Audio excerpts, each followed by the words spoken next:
Chá Comigo, um podcast de Tsering Powder.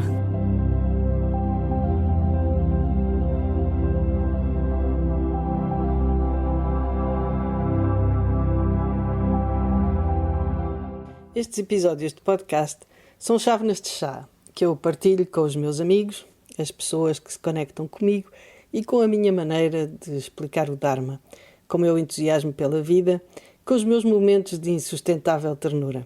Então, se aqui está e se tudo isto ou alguma destas coisas o faz sentir ou a faz sentir uma ligação, seja bem-vindo ou bem-vinda a mais um chá comigo.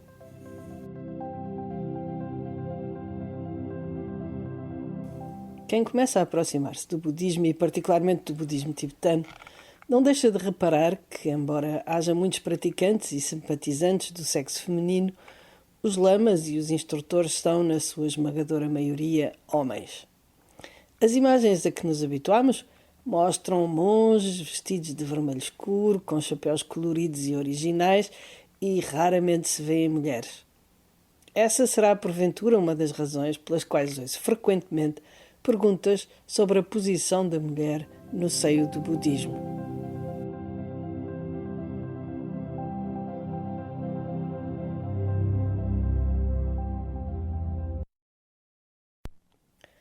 A sociedade em que o Buda viveu há 2500 anos na Índia era profundamente estratificada. Estávamos longe do ideal democrático que nos rege hoje aqui no Ocidente, bonito, nem sempre aplicado, mas pronto. E a ideia de que todos pudéssemos ter os mesmos direitos estava tão longe do espírito da época como a terra da lua. As diferenças de estatuto e de direitos eram profundas e arraigadas e não se aplicavam apenas aos homens e às mulheres, mas também aos membros das diferentes castas. Foi neste contexto social que o príncipe Siddhartha nasceu, cresceu, casou e decidiu seguir um caminho espiritual para encontrar uma verdade que desse resposta aos problemas humanos. Quando, ao fim de 6 anos de procura intensa, ele atingiu o despertar, o seu ensinamento foi profundamente revolucionário. Para ele, todos os seres vivos, homens e mulheres, sem distinção de casta, de raça ou de cor, e mesmo até os animais, possuem a natureza de Buda, o potencial de se tornarem Budas. Com o passar do tempo, ele aceitou na sua comunidade espiritual todos aqueles que o desejavam, independentemente da sua casta, condição ou sexo. A sua atitude foi sem precedentes e ele chegou a ser acusado de provocar uma ruptura na sociedade indiana da época. Assim, do ponto de vista da doutrina, não há nada no budismo que impeça as mulheres de terem um estatuto idêntico ao dos homens e desde muito cedo há registros de mulheres de grande realização espiritual. Em termos espirituais, as mulheres têm o mesmo potencial de atingir o despertar e, por conseguinte, de ensinarem e assumirem as mesmas responsabilidades espirituais do que os homens. Então, porquê é que tão poucas ficaram na história e porquê é que ainda hoje há tão poucas que ensinam? Estamos todos de acordo que nunca as mulheres tiveram a liberdade e a igualdade de estatuto que atualmente desfrutam no Ocidente. Teoricamente, têm acesso à mesma instrução e às mesmas profissões. Nenhuma lei impede uma mulher de ser primeiro-ministro ou presidente da República.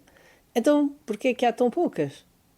Ainda hoje, para ganhar reconhecimento pela sua qualificação ou pelo seu trabalho, uma mulher tem de dar provas que nem sempre são exigidas a um homem para desempenhar a mesma função. Embora sejam concedidos às mulheres os mesmos direitos, continua a haver uma diferença entre teoria e prática. A situação pode ser equiparada. Quer queiramos, quer não, os homens e as mulheres continuam a ser diferentes. E, curiosamente, até começamos a notá-lo mais, como atesta a proliferação de livros com títulos engraçados, parecendo dizer que viemos de planetas diferentes. Este género de literatura tem apontado, geralmente com bastante humor, para as diferenças psicológicas entre homens e mulheres, mas não podemos esquecer-nos também das diferenças de estatuto e de papel no seio da sociedade. Diferenças estas que, apesar de tudo, permanecem. Tendo em conta estas realidades sociais, Não é de admirar se a história do budismo apenas guardou memória de um punhado de mulheres de grande realização espiritual. Penso que essa percentagem não será muito inferior à das mulheres famosas, cultas e respeitadas na Europa dos últimos séculos. Por um lado, o acesso à instrução e ao treino espiritual era mais difícil, por outro, o reconhecimento também era mais raro. E essa situação só agora está a mudar. De todas as sociedades tradicionalmente budistas, a sociedade tibetana até era das mais permissivas em relação às mulheres. De forma geral, elas gozavam de uma liberdade que não existia em outros países do Oriente. Um dos exemplos mais flagrantes é o facto da sociedade tibetana aceitar de forma igual a poliandria e a poligamia. A situação das mulheres na sociedade laica parecia mesmo ser melhor do que no seio das comunidades religiosas, onde uma certa atitude de discriminação poderá ter sido importada da Índia, juntamente com o budismo e a sua tradição monástica.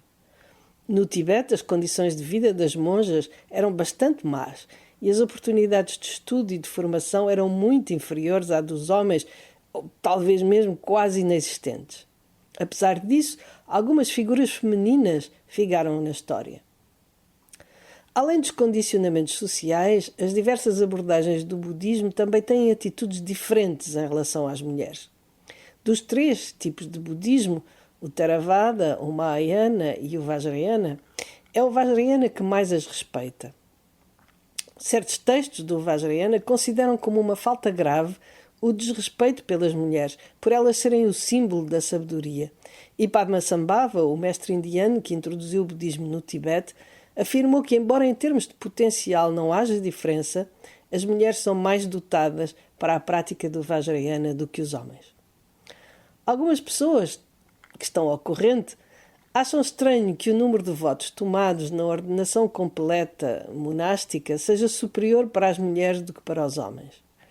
Em geral, vemos os votos como uma forma de restrição da liberdade e, por conseguinte, parece-nos muito machista dar mais votos às mulheres do que aos homens. Mas esta é uma perspectiva errada. Na verdade, os votos monásticos são vistos como uma proteção. Se entendermos que somos escravos das 5 emoções perturbadoras e estivermos decididos a libertar-nos da sua influência, temos de fazer algo para nos pormos fora do seu alcance. Somos um pouco como alguém que procura libertar-se de uma dependência e, para isso, tem de evitar acompanhar ou frequentar as pessoas ou os locais habituais onde consome ou onde encontra essas substâncias ou essas adições. Assim, essa pessoa pode impor-se um certo número de regras, de forma a traçar os limites a não ultrapassar, protegendo-se assim da influência dos seus hábitos nefastos. Mas o aspecto protetor dos votos monásticos prende-se igualmente com a necessidade de se proteger das emoções negativas alheias, e nesse caso as mulheres precisam de mais proteção. Deixem-me dar-vos um exemplo. Talvez saiba que o conjunto dos votos monásticos não foi elaborado pelo Buda de uma só vez. As regras foram surgindo à medida que surgiam situações de conflito ou de crise e o Buda entendia que seria útil criar uma regra para evitar situações semelhantes no futuro. Por exemplo, uma vez, uma monja foi atacada por um homem e violada. O Buda então fez uma regra segundo a qual as monjas não podem viajar sozinhas. Isto nada tem de machista. De forma geral, na sociedade, as mulheres têm de tomar mais precauções do que os homens. Acho que esta é uma perspectiva correta para entendermos esta questão. É importante percebermos que as limitações que foram impostas às mulheres nas sociedades budistas nada têm a ver com os fundamentos do budismo, mas sim com os preconceitos e os costumes vigentes. Por isso, com a chegada do budismo ao Ocidente, esta situação está a mudar consideravelmente. Será interessante notarmos que o número de mulheres que se interessam pelo budismo hoje em dia é nitidamente superior ao dos homens e assim é de prever que o número de mulheres que ensinam aumente em proporção.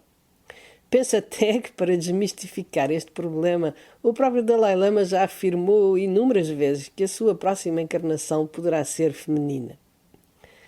E mesmo no Oriente, por influência do contacto com o Ocidente, pelo menos na tradição tibetana, há já muitas mudanças na forma como as monjas têm agora acesso aos estudos superiores de doutoramento em filosofia budista que outrora lhes era negado. Na verdade, a semana passada encontrei uma citação do Dalai Lama que dizia: "Não importa se somos budistas ou cristãos, a compaixão vive no nosso coração independentemente da religião. Enquanto budista, eu afirmo que o budismo não é necessário. Tudo o que precisamos é da atitude de coração. E as mulheres sabem disso porque a paz está implícita nas mulheres. Se juntarmos rapazes, eles fazem guerra. Se juntarmos mulheres, elas criam paz. As mulheres são as líderes do futuro." Embora a visão do Dalai Lama seja talvez muito otimista, não há dúvida que a sociedade ocidental e os seus valores e práticas mudaram bastante nas últimas décadas, desde que mais e mais mulheres chegaram a posições de autoridade e decisão. A empatia, a compaixão e a ternura são possivelmente mais naturais nas mulheres, mas esse é um tópico que eu gostaria de explorar, mas deixarei para o próximo chá. No budismo somos constantemente encorajados a usar a inteligência e o raciocínio e a não aceitarmos cegamente tudo o que ouvimos. Nessa matéria, como em todas, temos de compreender o mundo sem cairmos em preconceitos ou ideias feitas.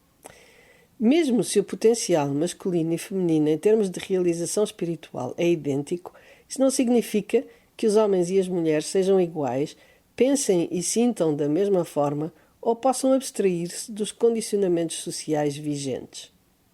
Mesmo sendo budistas, vivemos no seio de sociedades e somos tributários dos seus valores e paradigmas.